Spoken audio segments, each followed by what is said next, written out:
Hello, আসসালামু আলাইকুম view.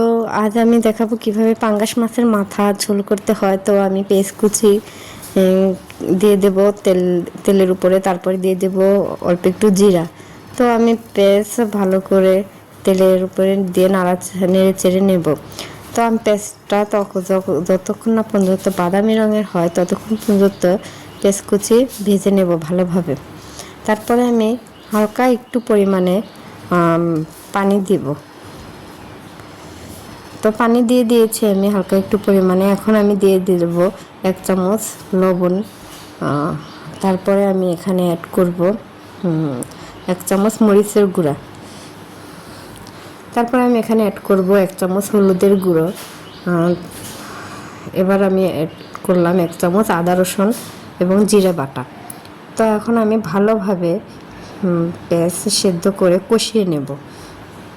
আসলে পেঁয়াজটা কষানো যদি ভালো হয় তাহলে তরকারিটা খুবই সুস্বাদু হয়।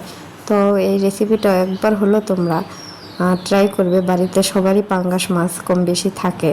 তো পাঙ্গাস মাছের মাথাটা কিন্তু আলাদাভাবে এরকম করে ভুনা করলে খুবই সুস্বাদু হয়।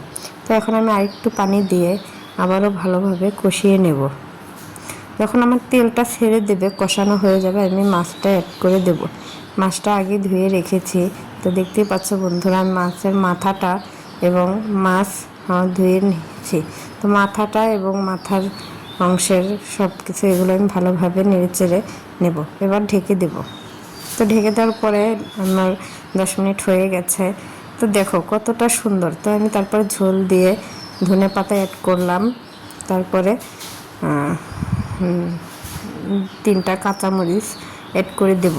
কাঁচামরিচের ফ্লেভারটা অনেক সুন্দর হয়।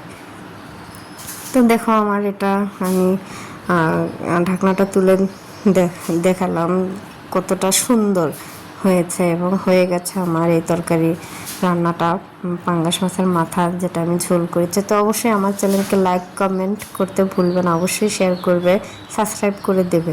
তো আল্লাহ হাফেজ।